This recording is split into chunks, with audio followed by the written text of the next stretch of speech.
আসসালামু আলাইকুম।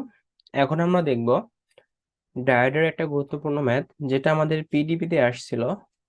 ওই দুটো ম্যাথ যদি আগে থেকে দেখে থাকেন, সলভটা যদি সলিউশনটা দেখে থাকেন, তাহলে আশা করি এই ম্যাথটায় আর কোনো সমস্যা হবে না। তো তারপরে ম্যাথটা আমরা সলভ করি। যে আগের যে ম্যাথটা ছিল, এখানে ডায়োডটা ছিল একটা 300 ভোল্টেজ দেওয়া ছিল, বাট এটা আমাদের আইডিয়াল দিয়ে দিছে। তো এখন আমরা এই ম্যাথটা করব, ঠিক আছে? দেন এটা সলভ করার প্রথমে আমরা কি করব, ডায়োডটা অন না অফ এটা আমরা আগে প্রথমে আইডেন্টিফাই করবো। আর আমাদের এটাই বের করতে বলছে, ডায়োডটা অন নাকি অফ, সেটা ধরে নিই। তাহলে আমরা প্রথমে কি ধরে নিব, প্রথমে যে কোনো একটা ধরে নিতে পারি। আমি লেট ধরলাম on condition, let diode is on. Diode আমরা অন কন্ডিশন ধরে নিলাম। তাহলে অন কন্ডিশন ডায়োড ধরার পরে কি হয় দেখি। তাহলে আমাদের ডায়াগ্রামটা কেমন হবে, সার্কিট ডায়াগ্রামটা হবে হচ্ছে এটা শর্ট হয়ে যাবে। যদি ইন্টারনাল কোনো মানে থ্রেশহোল্ড ভোল্টেজ দেওয়া নাই, নাই আইডিয়াল, আইডিয়াল থ্রেশহোল্ড ভোল্টেজ 0, ওই জন্য এটা দিলাম না।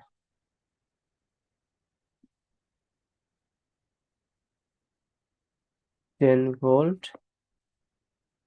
4 ওহম, 10 ওহম, 15 ওহম। তো এখন আমি ধরে নিলাম আমাদের এখানকার কারেন্ট হচ্ছে আইডি, এখানকার কারেন্ট নাম দিলাম I4, আর এর মধ্যে যে কারেন্ট আছে এটার নাম দিলাম I10।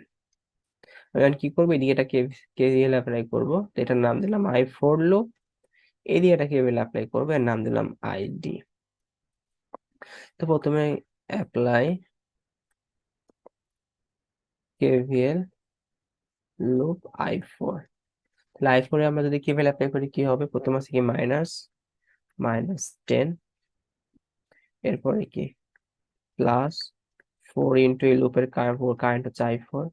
এটা শেয়ারিং ব্রাঞ্চে আছে, কিন্তু আমি কাজ করতেছি কি I4 লুপ নিয়ে। তাহলে এটা কি হবে, +10, I4 কারেন্ট আগে, মাইনাস পাশের শেয়ারিং ব্রাঞ্চের কারেন্ট আইডি। এখানে আর কিছু নাই, ইকুয়াল টু 0। এটাকে এখন আমরা সলভ করলে কি আসবে, 40I4 -10 আইডি, এখানে -10 অভ্যাস হয়ে গেলে হবে +10। ইকুয়েশন নাম্বার 1 দিলাম। এবার হচ্ছে apply KVL loop ID. ID loop যদি এখন আমি অ্যাপ্লাই করি তাহলে কি হবে, প্রথমে আছে কি আমাদের এইটা 10, তাহলে কি হবে 10, এটা কার লুপ, আইডি এর, আইডি মাইনাস I4।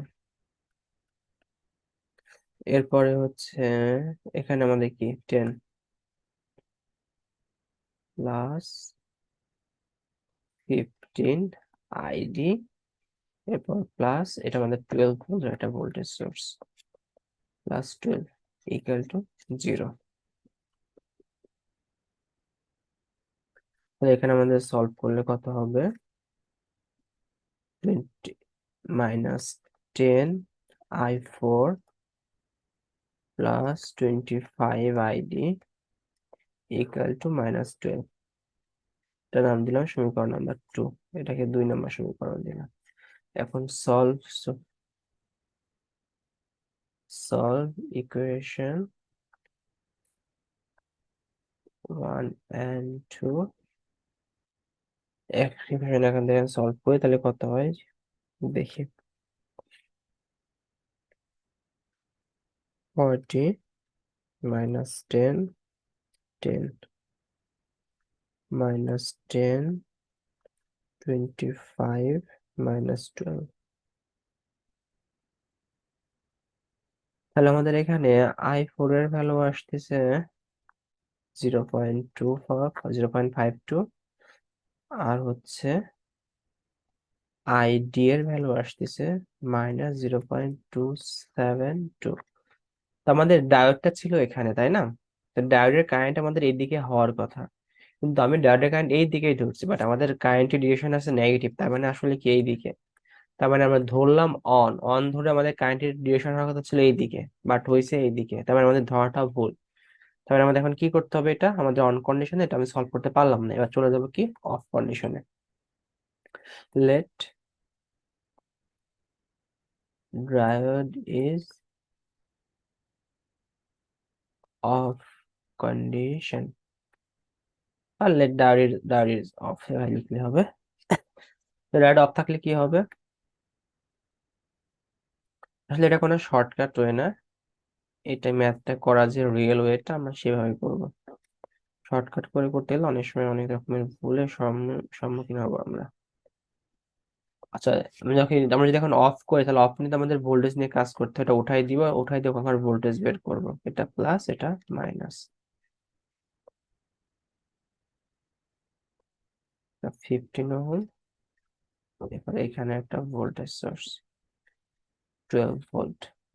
এখন আমরা যদি এখানকার যদি ভোল্টেজ বের করতে চাই তাহলে আমাদের কি বলি, এর কেভিএল অ্যাপ্লাই করতে হবে। তো কেভিএল অ্যাপ্লাই করতে হলে আমাদের এখানকার কারেন্টের ভ্যালুটা জানতে হবে। এখানে আমরা ধরলাম 10 ভোল্ট, এখানকার কারেন্ট কত, আমি I10 নাম দিলাম। এটার মধ্যে যে কারেন্ট যাচ্ছে I10, এখানে আসলে সার্কিটটা সম্পূর্ণ হবে না এই পাশটা। তাহলে I10 ইকুয়াল টু কি হবে, ভি ভাগ আর, ভোল্টেজ 10 আর রেজিস্ট্যান্স কত, 10 আর 4 তাহলে 14। এটা যদি আমরা সলভ করি তাহলে কত হবে,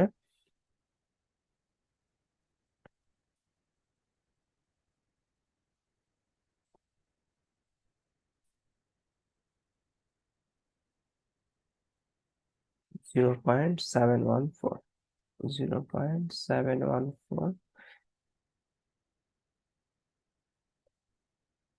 এত অ্যাম্পিয়ার।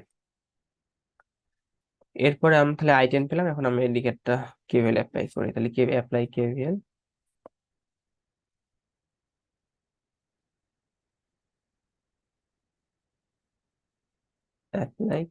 কেভিএল অ্যাপ্লাই করলে কি হবে, এখান থেকে শুরু করি প্লাস ভিডি, এরপর হচ্ছে এখানে তো আসলে কোনো কারেন্ট জিরো, তাহলে 15 × 0 = 0 হয়ে যায়, এটা তো কোনো কারেন্টে আসবে না। এবার ভোল্টেজ সোর্সটা নিব +12, এরপরে এখানে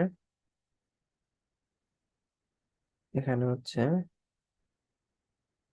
প্লাস। আচ্ছা, এখানে একটা জিনিস, আমাদের কারেন্ট আসছে সেই দিকে, তারপর এটা প্লাস এটা মাইনাস, আমরা নিব কি প্রথম প্রান্তটা, তারপরে প্রথম প্রান্ত কি এখানে -10 এখানে I10 এর ভ্যালু কত পাইছি, 0.714, আর কিছু নাই, ইকুয়াল টু 0। তাহলে আমি এখানে ভিডি ইকুয়াল টু লিখতে পারি কত, 10 × 0.714 -12, দেখি কত আসে, 10 × 0.714 -12, তাহলে আমাদের অ্যান্সার আসে হচ্ছে -4.86 এত ভোল্ট।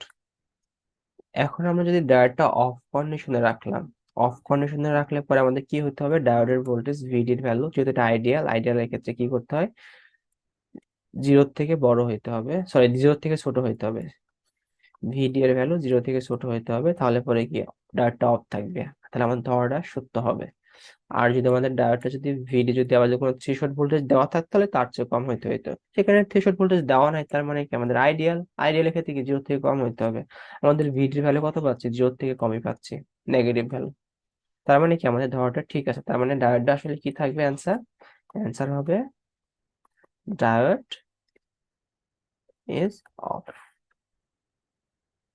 ক্লিয়ার? আশা করি কনসেপ্টটা ক্লিয়ার হইতে হবে।